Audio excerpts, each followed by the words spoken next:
Hey, everybody. Welcome to the Soul Flow Vegans podcast. We are live and we are excited with the guest we have here today. We have Josie Clemens from Hell's Kitchen. Welcome to the show. Thank you so much for coming on. How are you doing? Oh man, I'm so good. I'm so amped and I'm so grateful to be here. Thank you so much for having me. And I'm excited to have you on the show. I've been watching the season. I've been keeping up with it. I'm excited to see what's going on because it's refreshing to hear veganism show up and then be in a reality space. And when I say by that, I mean you're seeing how other people react to it. You're seeing the different people on different journeys of their veganism. We have an actual vegan representative on there. So let's talk a little bit about that.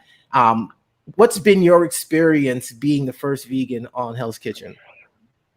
Oh, oh man. Being the first vegan on Hell's Kitchen, I mean, it's super hype because veganism is now in mainstream media. So 6 million people who watch Hell's Kitchen, maybe they haven't heard about veganism, maybe they've heard about it before and it was so unfamiliar that they like set it aside and it's like deeply in the back of their subconscious. And now it's gonna come up again and they're gonna be like, huh, that's weird. It's actually like on Hell's Kitchen. Strange.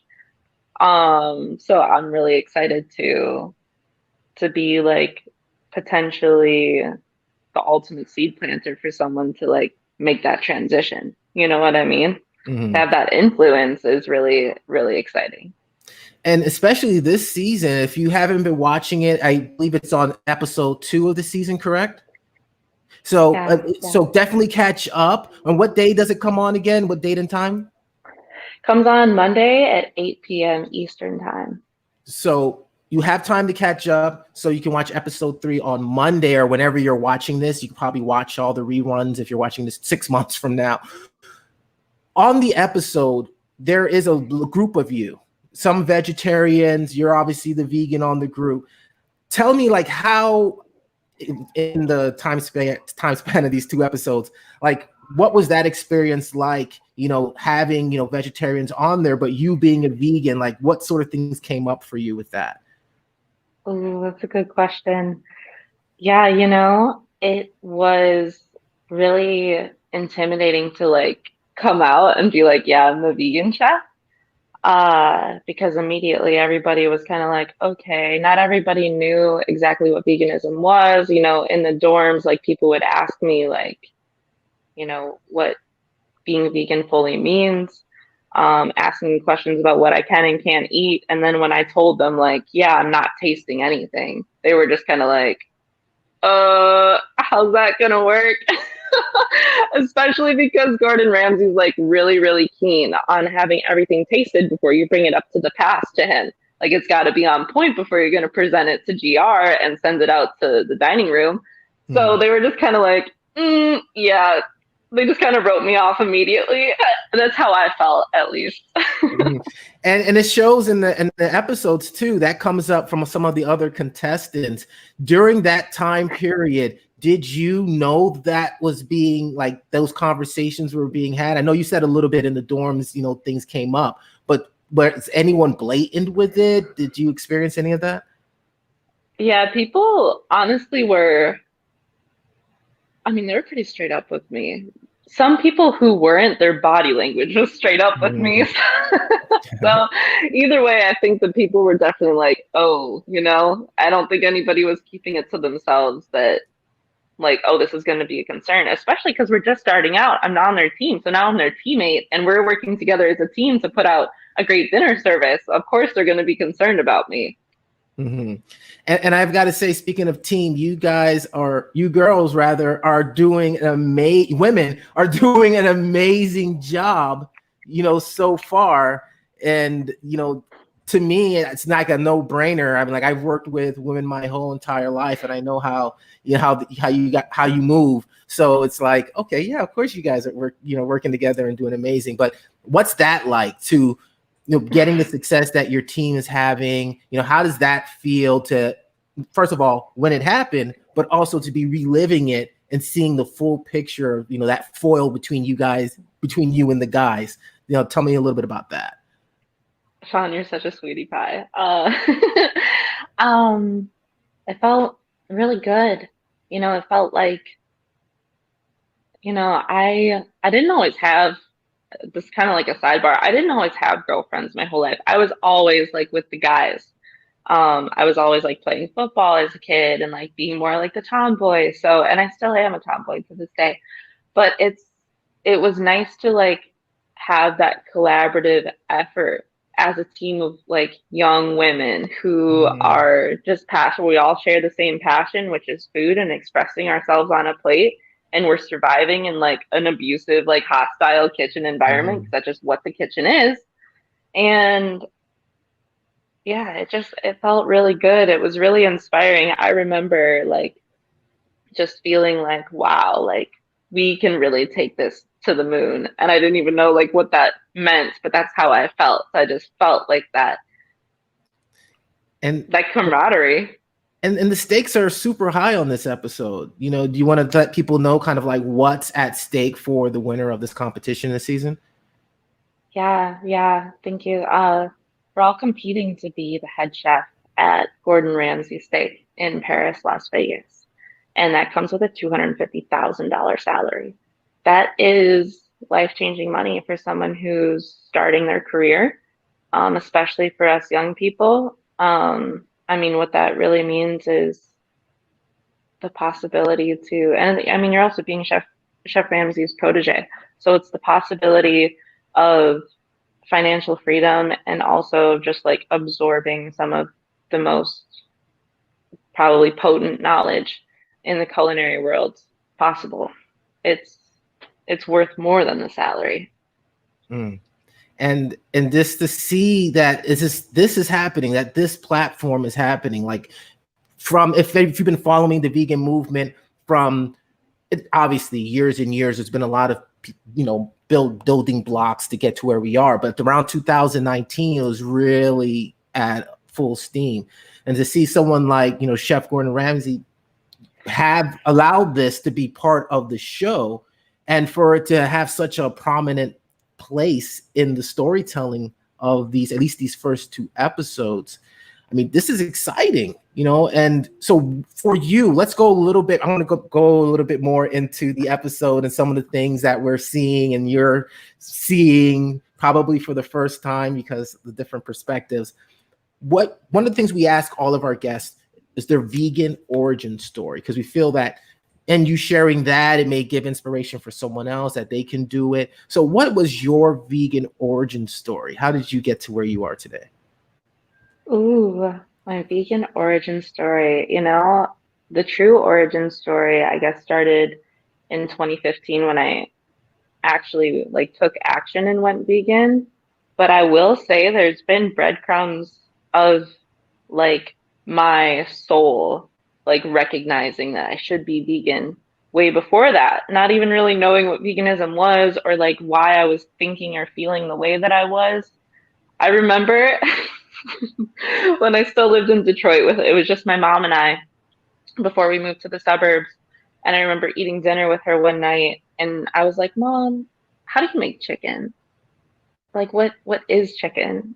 And she goes, well, do you know the chickens at the petting zoo? Mm, They kill those chickens and that's what we're eating. It's just chicken is chicken. It's not like you make it something and then it's this. It's like it's just a chicken. And I was just like, oh. And I remember not finishing my chicken that night. But like the next day, I still was eating chicken because it comes in like these little playful nuggets. Of course, like kids are just like, they're eating this stuff because it's fun, not really knowing like what it is. So I want to thank my higher self for having me ask that question to my mom.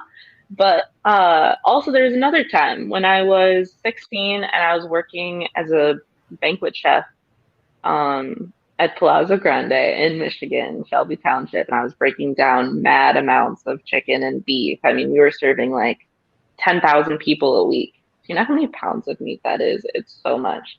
And you're just like, I'm not even going to go into the details, but All I'll say is that I was working 120-hour weeks in the kitchen, so I was seeing a lot of meat and I was just handling it all. And not knowing why, I was like, this is kind of gross. I'm just kind of turned off. Like after dinner is put out, whatever dinners are left over, like in the hot box from our banquet events, that's what we eat, or we prepare something on our own. But usually there's food left over, and I would usually eat like the chicken or the beef.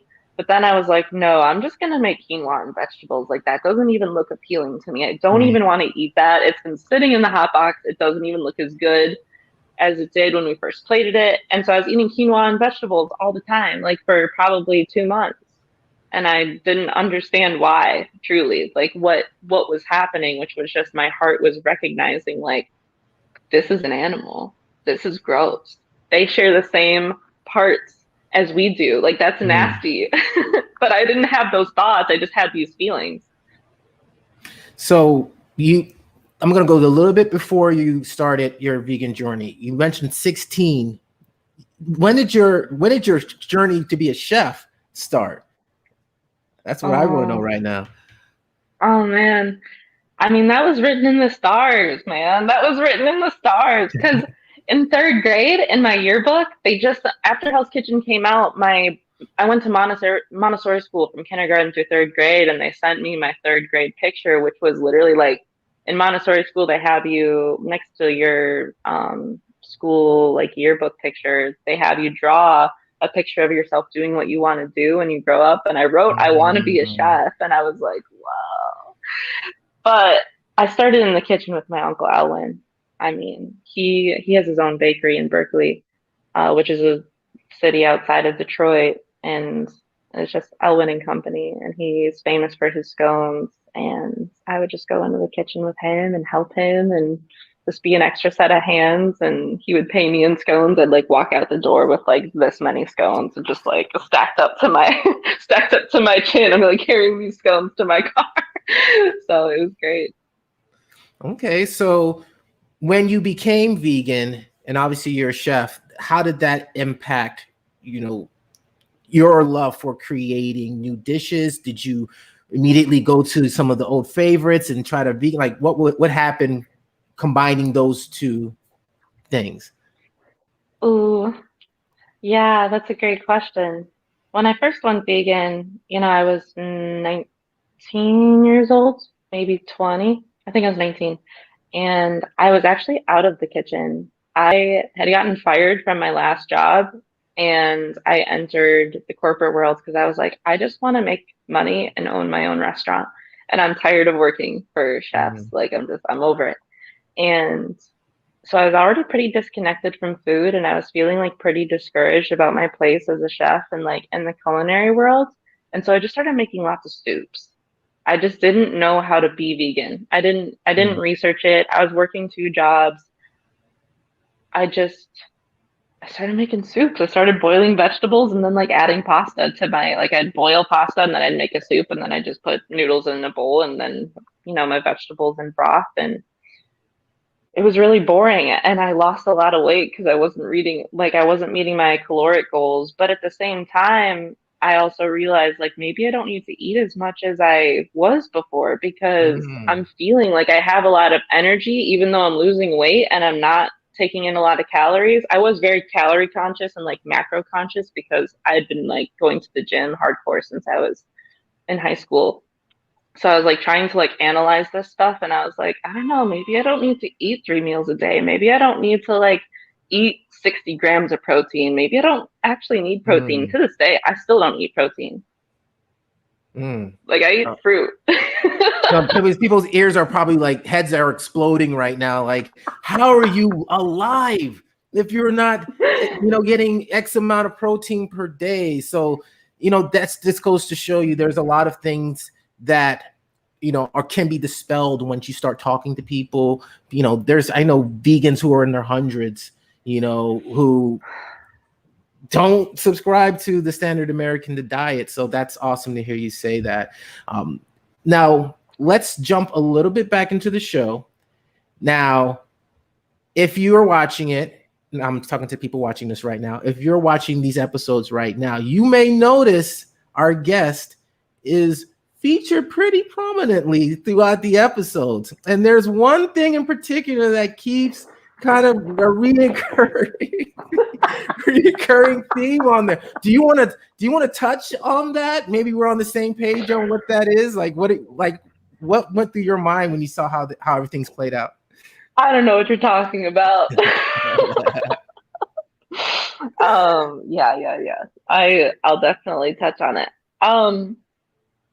I may or may not be in love with Gordon Ramsay. I mean, I wouldn't necessarily say like I love him. I don't know if I'm in love with him, but I love him because he is just so intense.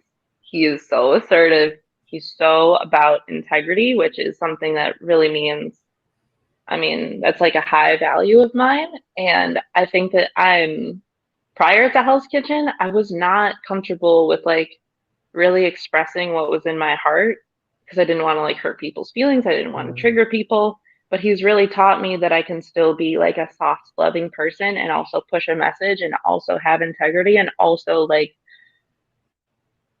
guide people by being intense and by using passion and using knowledge to lead people and to guide them to do what they're innately built to do, which is to go vegan. So, I mean, I really respect Gordon Ramsay. I actually have a picture of him kissing his newborn baby, but my head is photoshopped onto the baby's head because my friend made that for me for my birthday. And it's so funny. I just thought of that. So let's stay on the show because we actually did get a question from someone in the chat. And by the way, this is interactive. So if you're watching this right now, I know you're probably super into the conversation. Shoot over any messages, any comments, and we'll share it out. We got a few, so I'll share them now. So this one is a question regarding, I think it was the last episode. They want to know why you didn't cook for Mike Tyson on the last episode. And he wanted the vegan risotto.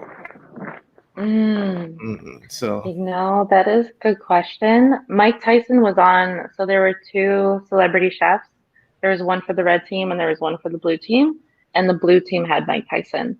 And when I was watching the show, I was like, oh yeah, did he ask for a vegan risotto? I can't tell if it's like Gordon Ramsay's accent or if he actually requested a vegan risotto. I rewinded it like 3 times and it sounded like he requested that, but I was so in my own world on the other side of the kitchen. I wasn't a part of that.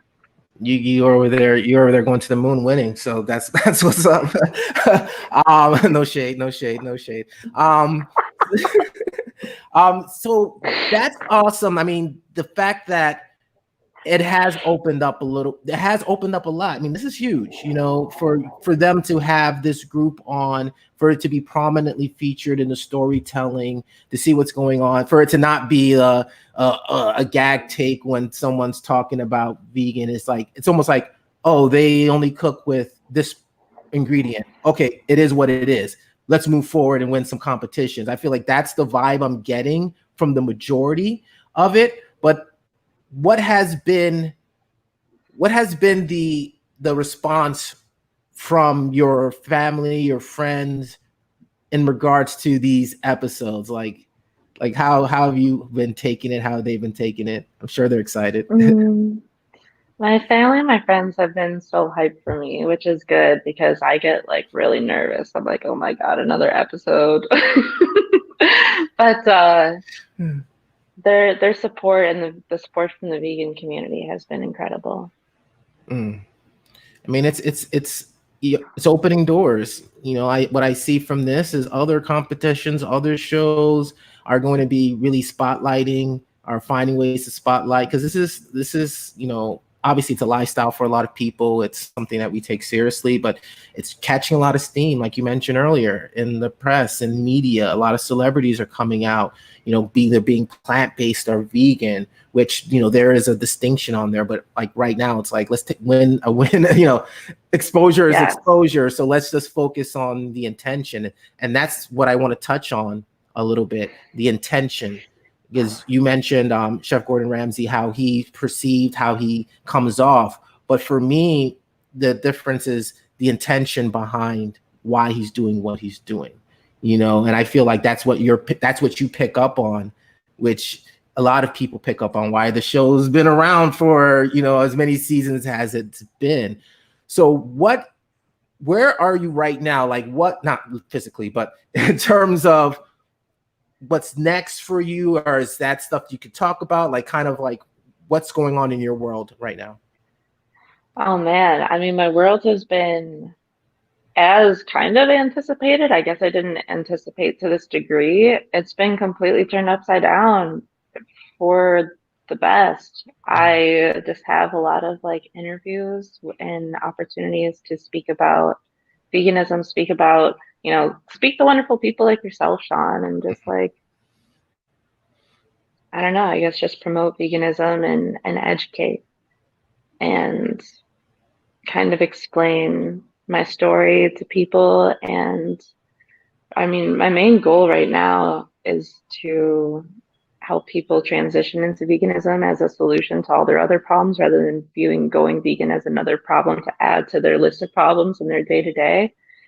But I'm also going to be going to Europe, and I'm going to be collaborating with different chefs over there, one from Unity Diner in London. And we're going to be raising money for animal sanctuaries. I mean, I really want to make the most out of this Euro trip and just be able to bring small vegan brands up and help them expand and become more accessible. Because I think that if people can find ease in veganism and see how easy it can be and have access to good vegan products in all the grocery stores and whatnot, I mean, to me, that's the key. That's the key. And what, as we wind down on this conversation, what words of encouragement would you give? And it's going to be a two-part question. First is, what words of encouragement would you give to someone who is thinking about going vegan? Maybe they're on the first legs of their journey. And then the second question is, what words of encouragement would you give to someone who's looking to become a chef or move into that direction? So we'll start with the vegan question. For someone who's first going vegan, I wouldn't try to worry too much about how to replace your current lifestyle perfectly with a vegan lifestyle. I would just try your best to eat whatever vegan food is available. Don't try to be vegan perfectly. Don't try to be the healthy vegan. Don't try to do too much of anything other than just do what you can and focus on the good. Don't focus on the bad of like, oh, well, this is inconvenient here. It's like, okay, well, if it's a little inconvenient and you need to give yourself some grace in your journey of going vegan, allow yourself grace. Don't judge yourself along the way, because it's going to create so many more obstacles in your minds that you're not even going to be able to accomplish your goal. You have to be easy on yourself and just trust that you are naturally headed in that direction. And then same question, but now for people who are looking to become chefs. This is a good question.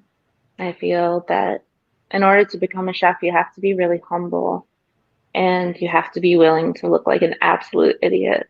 Really, truly. You have to be able to ask questions even when the answer seems obvious. Get as many perspectives as you can. And also, don't be afraid to insert yourself. Don't be afraid to insert your ideas. But I mean, if you're just starting as a chef, that should come way later. Don't worry about being able to express yourself. You just need to absorb everything you can from whoever's willing to teach you. And whoever's willing to teach you, just be grateful for their guidance and be grateful that they are willing to work with you. It's not easy being a chef, and it is an absolute ego death. And you just have to be willing to ride that roller coaster for a long period of time and take care of yourself when you're not on shift and just keep going. And we're going to close out with two more questions that I received offline. First question is, what was the audition process like, as much as you can talk about, or like what did you go through to actually get onto the show? Yeah, I'm not quite sure how much I can speak on this, but I will say that the audition. Oh, Grandma's calling me. She's my biggest fan. I will say that audition process is lengthy. I will say that the audition process is going to capture your essence as a human being and as a chef. And you just have to be willing to be authentic and just show up exactly as you are and no more and no less. And then the last official question, and then I'll give you a moment just to speak to the audience and share whatever's on your heart, is this season is a little different. It's focusing on the young guns, you know, a younger group of people in their 20s on the show. So what was that like when you discovered that was part of the show? You know, what was your experience of that? Discovering that it was young guns actually took a lot of the pressure off, because I thought that I was going to be going against or going up there with so many people, like so many chefs that had like years of experience on me, and being the vegan chef, I was like fully willing to be the first one eliminated. Okay. And then the last thing is going to be whatever's on your heart right now, whatever you want to share with our audience. This is your floor. Anything maybe you didn't discuss, I mean, you have the opportunity to share it right now. Whoa, that's a big deal. Can I just like have 2 seconds to consult? Of course, of course.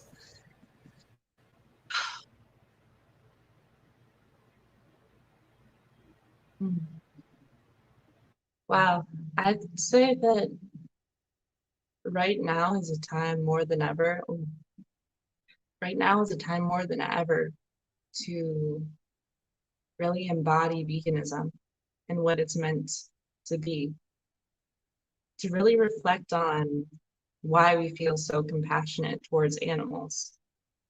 And to also remember that humans are animals. Animals are easy to love. They're easy to defend. They are cute. They can't talk back. They're innocent.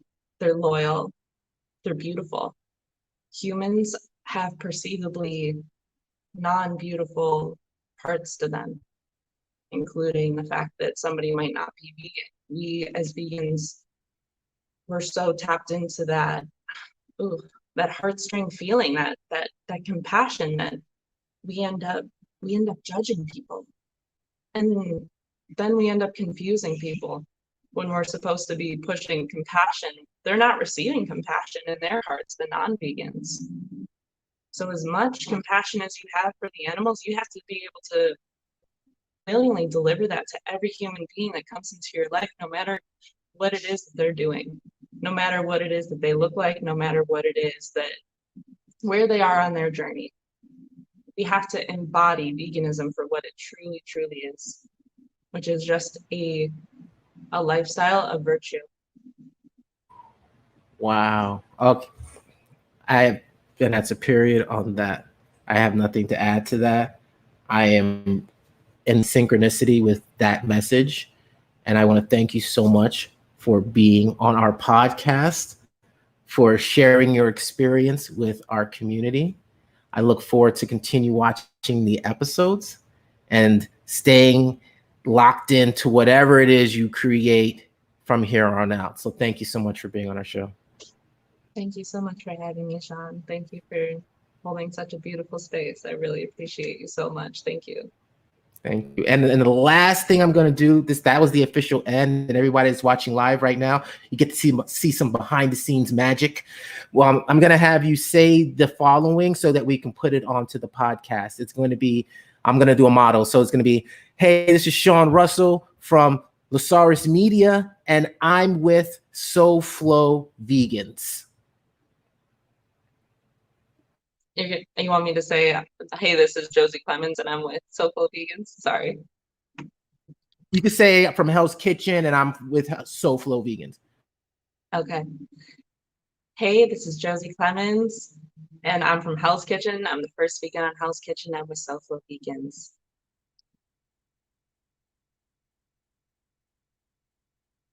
Muted. Thank you so much. I appreciate you. And we're going to end. Thank you so much, everybody, for tuning in live. We'll be putting this up on our podcast feed, putting clips all over the place. And thank you guys. And we appreciate you. And tune in for more amazing things from SoFlo Vegans.